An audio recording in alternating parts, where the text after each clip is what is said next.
Hey guys, Kev here, and I want to do a quick wrap-up review on the Tuya Knives Templar. So this is a collaboration with Knight's Edge, I believe it's called. And basically it kind of has a theme, Templar, Crusader type theme to it. It is made by Tuya Knives. It is M390 steel. This one has a stone wash, but it's available in a satin. Carbon fiber on one side, and it is a titanium frame lock. It is super lightweight. Really cool knife. Love the action. All around, I very much enjoyed this knife. And really, there's two things that hold me back from getting one or wanting one. And that's the clip and the price. And I will get to that. So, aesthetically, guys, well, I guess first I should say thank you to Dave Warren from Tuya USA. He sent this in to me and a group of guys. I'll send it out to a few guys to check out as a loaner. So we really appreciate that. Thank you, Dave. So yeah, let's get into it. Aesthetically, when closed, I think it's a cool little gentlemanly looking knife. I like the carbon fiber. Yes, I wish it was marbled or shred or something cool. But the checkered is fine. No big deal. Has this really cool Vero style flipper tab on it. The pivot is kind of ugly to me. It's supposed to be a shield, but it kind of just looks like a pin or something. I don't know. It's kind of goofy looking. Titanium is finished very well on the frame lock side. I really like how that titanium is finished. Very polished, very smooth. The clip is very minimal and small, but has issues. I will get to that. Very thin backspacer there. Also, when closed, something that's cool here is the blade kind of looks like an arrow or a clock hand or something. You see that down there? I think that's really cool. When open, you have this straight back blade, I guess we're calling it. Basically, it's all the way straight. There's no rise or dip anywhere from tip to tail. It has this, I guess, I'm calling it a flat back, straight back? I don't know. But it's kind of like a drop point, straight with some belly up to the tip. Pretty sturdy tip on this guy because of that swedge.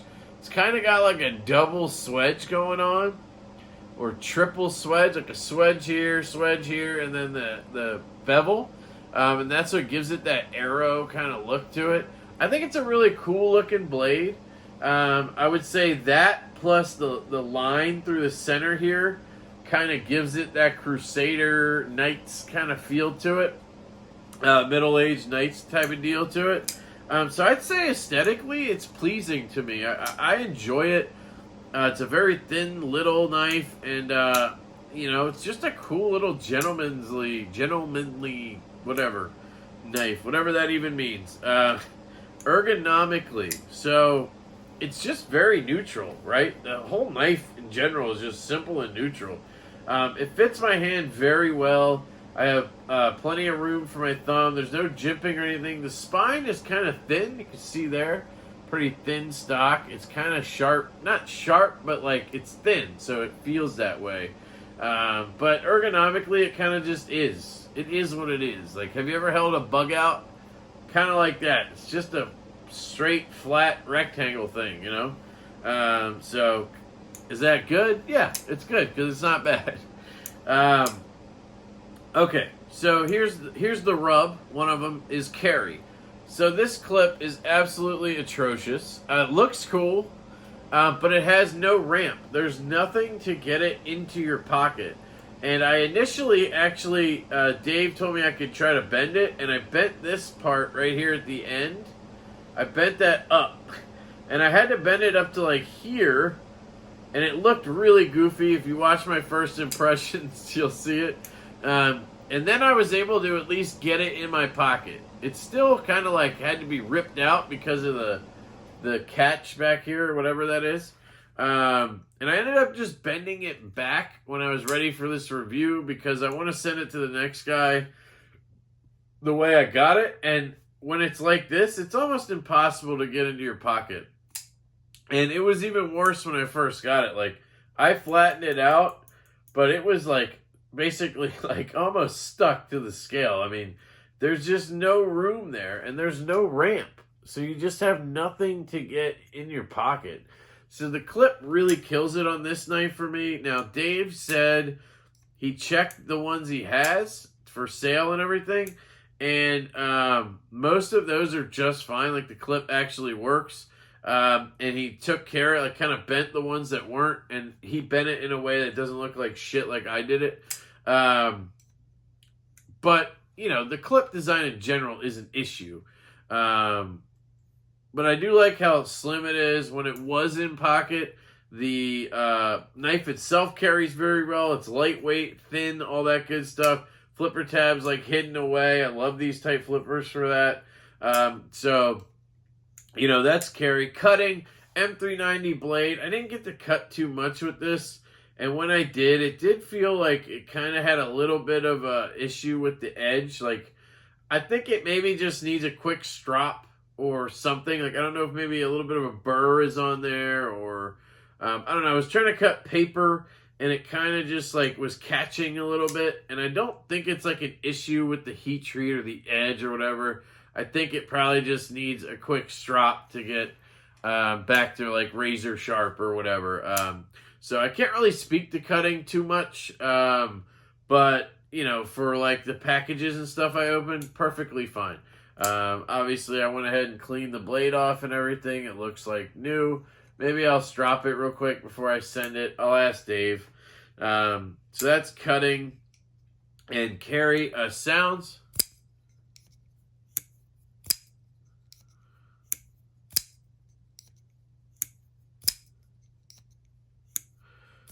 So they're good. They're probably like a 6 out of 10 because it does kind of give a nice satisfying thud out and a clack close. It's not like crazy good or anything, but it's better than neutral. And it's definitely not bad. So I got to give it a 6 there. Action. So this is the thing with this knife.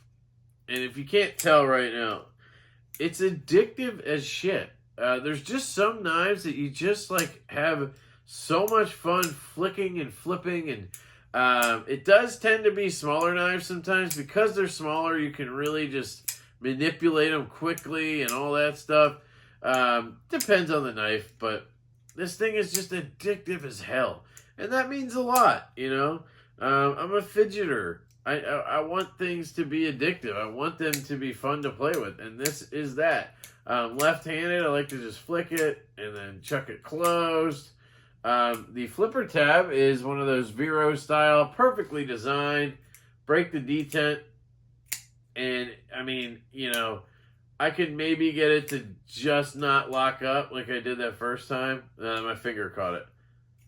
But because of that flipper design and the detent, it locks up every time. It's a solid detent. I love the opening action on this. Totally approved here. Closing, it drops to your nail. Boom. One quick shake and she's down. It's very, very smooth. It's impressive how good the action is on this knife. Tuya does a good job with their action, guys. And Dave Warren specifically knows what he's doing when he tunes knives as well. So I think the action is outstanding on this knife. It's a key feature. One of the selling points is the addictive nature of it. It is on bearings. I'm pretty sure it's like 5mm 1/16. You can kind of see them in there a little bit. All right, so value. This is where this knife kind of falls apart for me personally. This is $258. So for that, yeah, you're getting carbon fiber, titanium, and M390. And, you know, it is a collaboration. And then you have Dave, who's the U.S. distributor. And Tuya has to get their cut. And import fee, all that shit goes into it. So I see how it got to $258. But I wouldn't pay it. So for the size of the knife and the materials, basically this carbon fiber, if I got some like dope ass carbon fiber or fat carbon, then I'd be like, oh, okay, you know. But when I unboxed this, I was excited about it, and I was like, dude, if this clip worked, I would totally spend the $150, $180 that this knife costs. And I did not realize it was $258. It's just a little bit too high. The Tuya NV2 and 3, those are full titanium. Well, one's full titanium frame lock. One is a liner lock with carbon fiber scale, really nice end cut carbon fiber scales, and M390. They're a bit bigger and they have a compound grind. Those are $229, and I understand that price. That price seems fine to me. But this seems lesser and has a higher price tag. So I think it's just the collaboration that, kind of screws that up a little bit. But if you have money and you're looking for a knife and this really sticks out to you, 200, pay the 58 and be done with it. Or reach out to Dave and see if you can get a little bit of a discount. I don't know. I think it's a really cool knife. So recommendations, for the price, it's hard for me to recommend to everybody. But in terms of action and all that stuff, I really can. But I think you have to be the kind of guy who carries your knife in a slip. So that really limits the market here, guys. If you carry your knife in a slip or your pocket, you don't use a clip, or you have super thin pants, right? And you want a really cool, interesting design, made very well with fantastic action, good materials. I think this is a solid choice, especially if you want something different, So that's the Tuya Knives and Knight's Edge collab, Templar. Very cool knife. I'm very grateful to Dave for letting me check it out. Without people like Dave who trust me to take a knife in, check it out, and pass it on without A, abusing it, or 2, stealing it, or being a jackass or whatever, I wouldn't be able to review as many knives as I do. I do spend a lot of money on knives, and I bring a lot in and all that.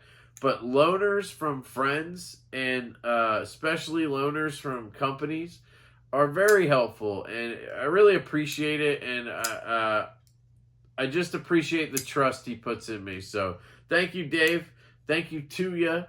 And this is off to Tier 1 gear and EDC reviews. So check his channel out to check this out. I absolutely love you guys. I hope you have a fantastic day, and I will catch you later.